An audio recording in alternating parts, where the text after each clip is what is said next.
wake up one morning and you might think, my car will never be towed. You might think that. You might wake up from the apartment of the person that you're sucking and fucking.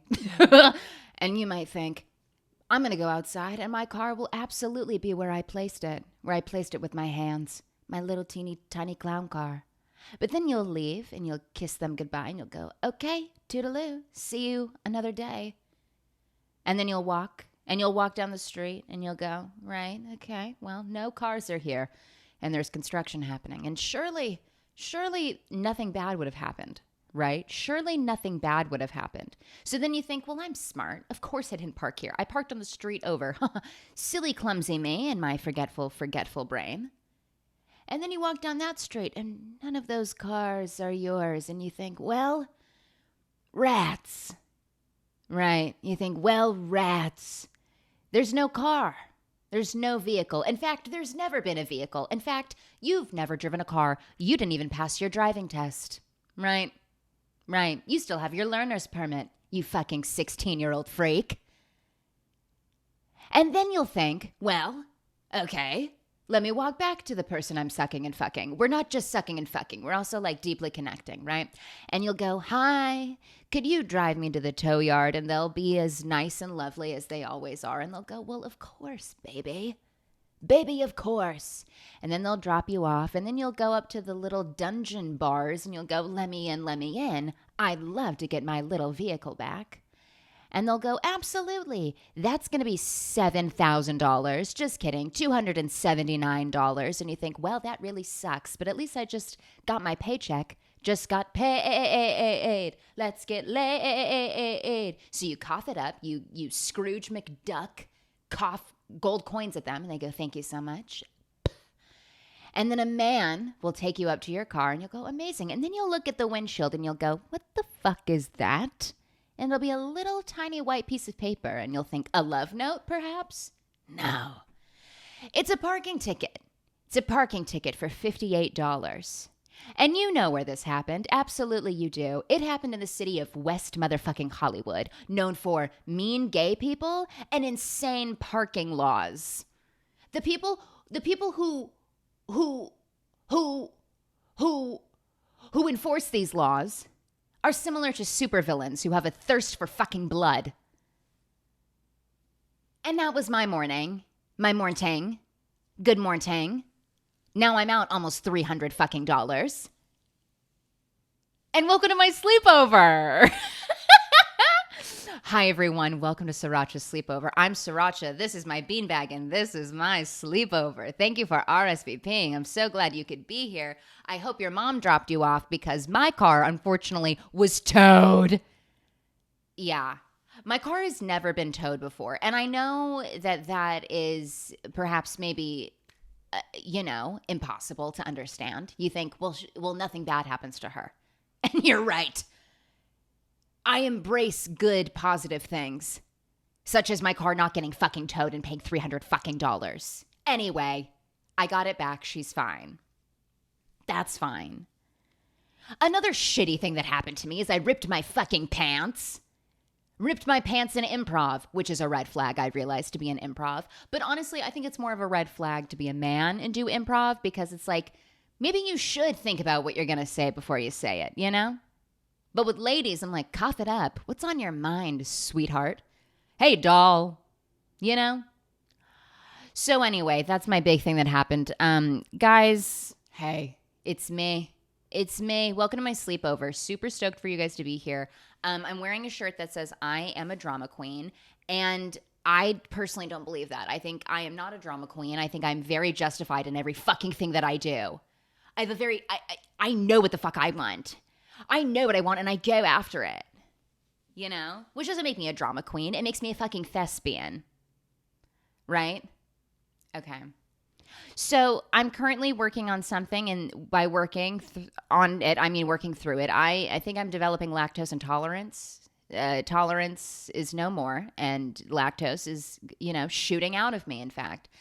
And I thought every time I had mac and cheese, like within the last like 6 months, I was like, oh, dang, like maybe it was just like a really heavy meal.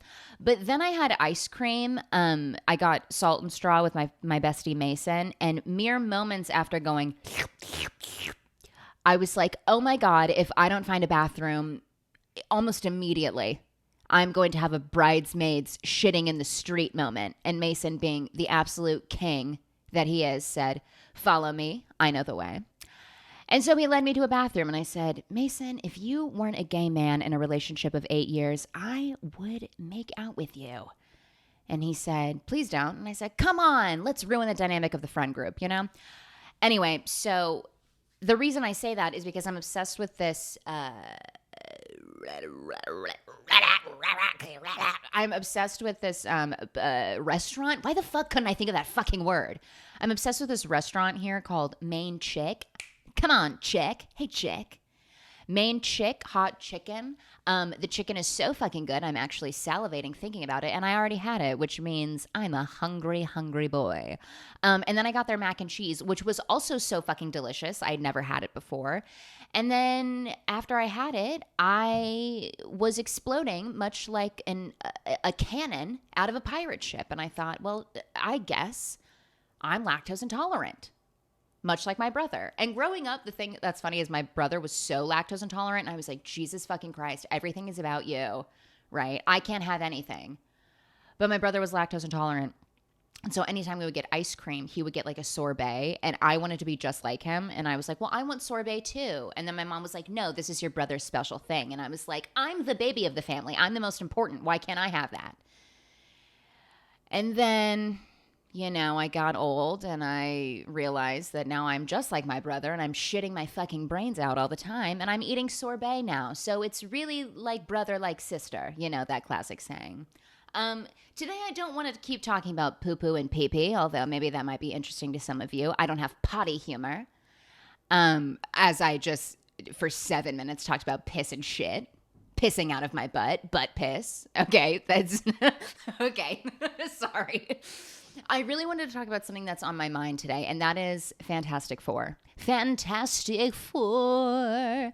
Fantastic Four is a movie I know nothing about. I know that Chris Evans and Jessica Alba were hotties and in the first one, but I'm talking about the new one with Hottie McHottie Pedro, Hottie McHottie Vanessa, Hottie McHottie Joseph, and The Rock, a man who is not The Rock, but it looks like he's encompassing. This man encompasses rocks? Sedimentary? Who knows? They never really touch on what kind of rock he is in the film. Anyway, I saw the new Fantastic Four, and might I just say, I don't want to sound hyperbolic, Sandra Bullock, but it was fantastic. And I don't give a shit about superheroes, right? I don't give a shit. Because every time someone's like, let's go Marvel, I'm like, shut the fuck up. Everyone's in a red suit. I don't give a shit. Everyone's in a blue and red and green suit. Who gives a fuck? And every movie is sad. It's all dark and deep and depressing. And I leave being like, why? But then I saw this movie and I thought, okay, baby, the movies are back, right? I walked into that AMC. I am an A-lister. No need to get on your knees and suck me off. Jesus fucking Christ, that was insane. I'm an A-lister. Sorry, not to be braggadocious. But it was really good. I walked in there and Nicole Kidman was like, we come here to laugh, to cry, to care, because we need that, all of us, that indescribable feeling when the lights begin to dim and we go somewhere we've never been before. And I was like, okay. And the movie begins. It's Vanessa Kirby in the bathroom peeing on a stick. Not for fun, but for pregnancy purposes. She's like, do I have a baby inside of me or not? And then Pedro is outside and he's in the bathroom and he's like, I'm looking for iodine. And I don't know what iodine is for. And then Vanessa Kirby is like, well, it's over here. It's over here. Here, I found it. It's over here. And he's like, I don't trust you. You know, really weaponized incompetence from Pedro. And then she walks out of the stall and she goes, here's the iodine. Also, look at my piss on this stick. And he goes, no fucking way. No fucking way. We've been trying for so long. She goes, Diva, I know you're telling me we're pregnant. And they're like, can we do this? And at this point, we don't know that they're supers, right? We don't know that they're fantastic and that there's 4 of them at this point. We've only seen 2. The movie's not Fantastic 2. It would be terrific too if that was the case. Anyway, so the Fantastic Four are a group of super smart astronauts, right? And they all live in the same building, like they're roommates, right? You know, it's very Friends vibes, except one of them is a fucking rock. They all live in a building that's labeled 4 because they have nothing if not great and incredible branding. They're astronauts, super smart, went up into space, had a terrible freak accident where they all caught on fire and blew up. But then came back together despite it all and against all odds, and developed powers. And thankfully they didn't all light on fire except for one of them, and that's Joseph Quinn. And Joseph Quinn is Flame Boy. That's Flame Boy. And he catches on fire and he can fly, and that's his big power. And then we have Pedro, who's stretchy, right? He's stretchy. He goes like, wow, wow, wow. And then we have Rock, who is a rock. And then we have Vanessa Kirby, whose superpower is blue eyes, which is so they're terrifying, but also like hauntingly beautiful. No, her power is invisibility and force fields, you know, very Violet in Incredibles. That's the only other person I know that has invisibility and force fields. Also, is that a common duo? Invisibility and force fields? Is that just like something in the superhero world that like you can't just have one, you can get both? I don't know. Maybe invisibility is not enough and they needed an extra punch. Well, anyway, we got Rock, we got Fire. No, we got Rock, we got Flame Boy, we got Stretchy, and we got Blue Eyes, okay? And they're fantastic, and they have powers, and everybody fucking loves them. Anyway, they, like, fight crime, and they save the fucking universe, and they're super cool. And everyone in this town, also forgot to mention, it takes place in the year 828. And I know what you're thinking. How did they go to space in the year 828? Well, expand your fucking mind. This is a movie. It's the year 828, and it's retrofuturism. So everyone's wearing a little hat and a suit, but they also have like a little phone that goes beep boop bop, you know? So like, get into it, yeah?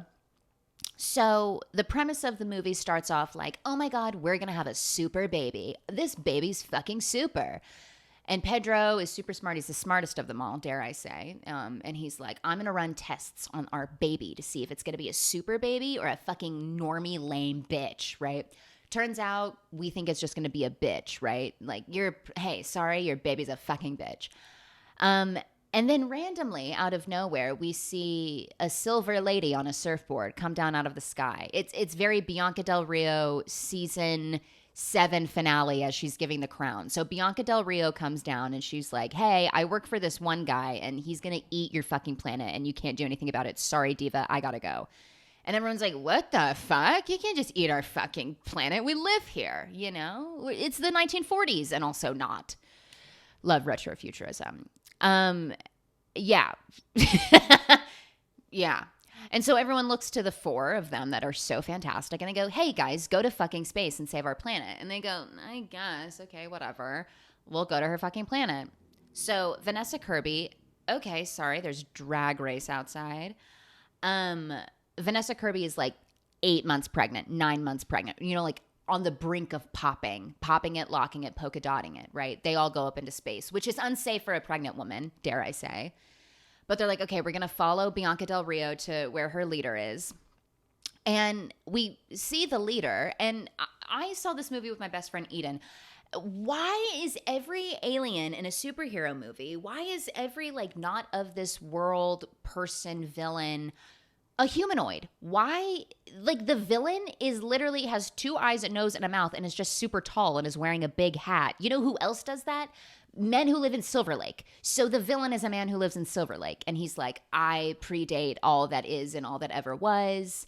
I'm going to eat your planet because I love to eat planets. I'm super hungry, right? And they're like, hey, please don't do that. We're here to negotiate with you. Like, please don't eat our fucking planet. And then the guy from Silver Lake goes, okay, I think his name is like Galactor. I don't remember what his fucking name is.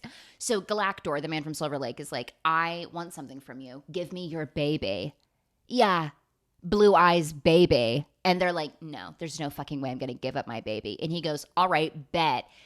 Forces Vanessa Kirby into labor. She looks at him and she goes, wah! It's insane, dude. And I'm like, oh my God, that poor, beautiful pregnant woman is going into labor in space. So they're like, holy shit, we gotta leave. You can't take our baby. Oh my God, this is so scary. So they're running back to the spaceship, right? And Bianca Del Rio is chasing after them because she's like, I'm here to do the bidding of this man from Silver Lake. Let's call him, I don't know, Galactor. So they get on the spaceship, and Joseph Quinn, Flameboy, is flying the ship, and The Rock is also flying the ship. They both have the task of flying the ship in a different way.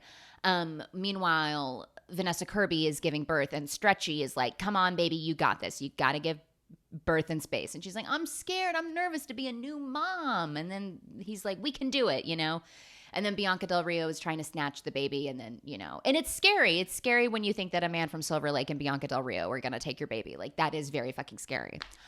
So anyway, they get back to Earth. Baby is born. Immediately after the baby is born and they get back to Earth, they have to do a press conference. Very Lady Di immediately after having a child and having to give a press conference, which is funny because Vanessa Kirby was in The Crown, and no, she didn't play Princess Diana, but yes, she played Princess Margaret. But it's kind of like, oh my God, there's things that are the same in different things of media, right? And I've always said that. You can quote me on that.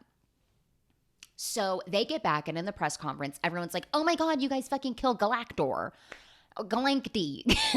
And they're like, actually, dude, no, we didn't kill him. And they're like, why did you go to space then? They're like, well, because we were gonna, you know, negotiate. We were gonna negotiate with this man from Silver Lake who was wearing this big hat.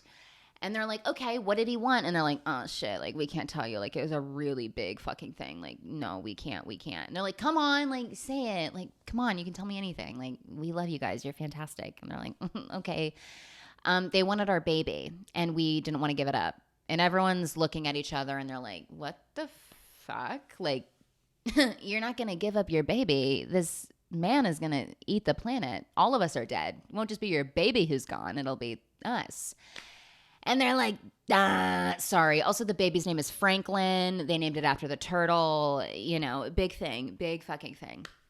So then everyone hates the four. Like, hates all four of them. They're like, you don't give a shit about us. Our whole planet's going to go up in flames, you know, burning up for you and your baby. So they're pissed. And they're like, there's got to be another way. There's got to be another way, you know? And they're like, we don't know what to do. And then Bianca Del Rio comes back and is talking to Joseph Quinn because there's this subplot of Joseph Quinn like listening to a record, and on the record is like, which is like a language. And then it turns out that it's Bianca Del Rio's language, right? And he's like, I know your language. I know your people. I know who you are. Say it out loud, Bianca Del Rio. And she's like, there's nothing you can do. Like, the bad guy is the bad guy, and he's been a bad guy for forever, and you'll never defeat him. And Joseph Quinn is like, come on, and she's like, okay, like, stop, you're turning me on. And like, they kind of have a thing, but like, we never get into it.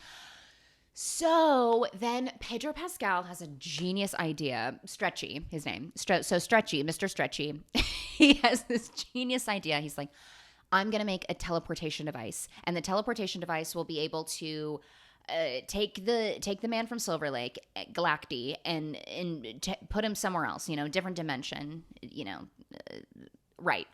And so we get the whole world in on it. They're like, okay, we're going to help build this fucking teleportation device because we trust Mr. Stretchy. And then we're going to bring Galacty here. We're going to taunt him, be like, here's our baby. Here's Franklin. Here's our turtle baby. And then, you know, whatever. So Galacty comes, and in order to do this, everyone has to live underground. Like, that's a whole separate thing. You get it. If you get it, you get it. If you don't, you don't. Some people live underground. Like, let people live their lives, you know? Like, love is love. So everyone goes underground. And Galacty comes. I'm also thinking he's, like, the size of several planets. No, just tall. I know a man who is identical to this. His name is Ian, and guess where the fuck he lives? Silver Lake. So he comes, and everyone's fighting. Crazy battle, crazy fight scene, right? You know, Rock is like punching stuff, and Stretchy's stretching, and Flame Boy is on fire, and Vanessa Kirby is quite literally serving face, giving mother the whole fucking time. She's using her power. She's going, and like pushing him with full force, and the rest of the Fantastic Four are like, stop, you're gonna overexert yourself, you're gonna kill yourself, come on, you gotta stop, oh, we're so worried. And then she's like, stop, I'm a boy mom, I can handle it. So she overexerts herself, but she pushes Galacty out of the fucking world, and they teleport him to Mars. Teleport us to Mars. So he's gone, but then she collapses, and we all go, oh my fucking God. oh my fucking God, she fucking dead, right? And we're like, oh my God, Blue Eyes is fucking dead. She's so fucking dead. And it's really sad, except you know that it's a movie where people who die live, right? So we're like, oh, holy shit, she's fucking dead. And then we take the baby, Franklin, and we're like, we put Franklin on her chest because we really want to hammer it home that this is a traumatic thing for a child to go through, even if the child is 7 seconds old. And then we find out, oh, the baby actually is fucking super, not just a little stupid normal bitch. And the baby's power is bringing dead people back to life. So he brings his mommy back to life, yeah, back to reality. Right. So she comes out of her slumber and she goes, my baby, is it a chicken? To her own baby. And then she lives, and like that's the end of the movie. So I liked it. I liked it. I would give it a 7.5 out of 10. The reason being, love their costumes. Everyone's hot. I think the world building was really good. I liked retro futurism aspects of it. Very like switching up positions for you, very Ariana Grande. So I love it. Same thing I felt with Superman. Superman, I love these like newer superhero movies because normally I wouldn't give a shit about them, but these ones are like colorful and bright and you leave feeling hopeful and not like you want to like jump off a fucking bridge, right? Which I loved. So I would say if you want to see something fun and entertaining where people are hot and also catch on fire and are stretchy, you should go see Fantastic Four. I think it was really fun and really good. Okay, another thing. This is like towards the end of the pod, right? And I'll do something different in a second, or I won't. You don't know what I'm talking about. Anyway, I wanted to touch on this topic because something insane happened to me. So I work at a candle shop, which all of you fucking know because I talk about it constantly. Butcher, baker, candlestick maker. So I work at a candle shop and I get a ring ring when I hear the ring ring on the work phone and I say, hello, candle shop, this is Sarah. The person on the phone goes, is this Sarah? Diva, open up your active listening ears. Yeah, it's me. I said, yeah, this is Sarah. He goes, am I talking to Sarah? Again, yes, it's me. What can I help you with? He goes, oh, I'm one of your followers. Oh, okay, cool, really cool. I'm one of your followers. I said, oh, okay. Immediately frozen. Immediately fucking frozen. He goes, I just wanted to say hi and let you know that I know where you work. He said, I'm one of your followers. I know where you work. I saw a video and in the back, you were in it and I now know where you work. I'm not going to hurt you and I'm not dangerous, which is super awesome and slay. Definitely didn't think anyone was going to be hurting me or be dangerous to me until he fucking said it. And then he goes, I just wanted to let you know that if someone else saw that video, then they would know where you work and they might hurt you and be dangerous to you. But I'm not going to do that to you. Awesome. I totally fucking believe you. And there's long ass pauses, right? Between this like long fucking pauses. And then he goes, is this making you uncomfortable? Is this making me uncomfortable? You calling my work and telling me that you know where I work and that you're not going to hurt me? Yeah, I'd say I'm pretty uncomfy. And I said, yeah, this phone call is making me very uncomfortable. Is there anything I can do for you? Because I just like don't even know what the fuck to say. And he goes, well, I just like wanted to say this and like, blah, blah, blah. I immediately get off the phone. I call my friend Alex. I go, hey, this is what happened. She goes, oh my fucking God. Then I get an Instagram message and a TikTok message being like, hey girl, so sorry for that phone call. I'm sure you were really freaked out. Don't tell anyone about this because then they might also call and be scary and try to hurt you.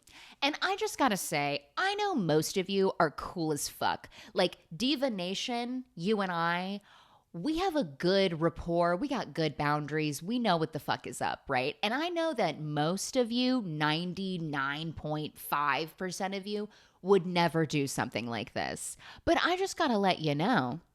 When you call someone at their work and tell them that you're not going to hurt them, that's kind of the exact opposite of what you make them feel, right? And I guess I should have known or assumed that something like this might might happen eventually. I just didn't realize that it was going to happen so soon and in the way that it did.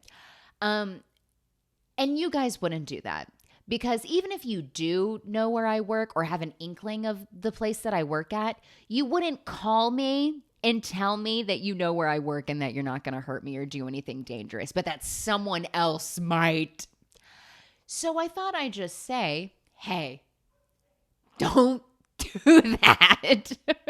It was scary as fuck, and I almost cried. I was shaking a lot. Anyway, I'm fine now, but just, as this grows and you and I do whatever the fuck we do, don't do shit like that. And I know most of you would not, but I just thought I'd put it out there. Don't do shit like that. Not even just to me, to fucking anyone. Anyway, that's all I have for today. I think this was super fun, and sorry that I just screamed and rambled at you, but I'm really working on talking for a long period of time, and I'll get better at it, or I won't, and it'll be shit, and we'll hate this, and I'll never post a video again. Two things that could also be true, Okay. Anyways, I want to leave you guys with this. You are the butter to my bread, the breath to my life, and I love you, darling girl. Okay, I'll see you in the next one. Bye.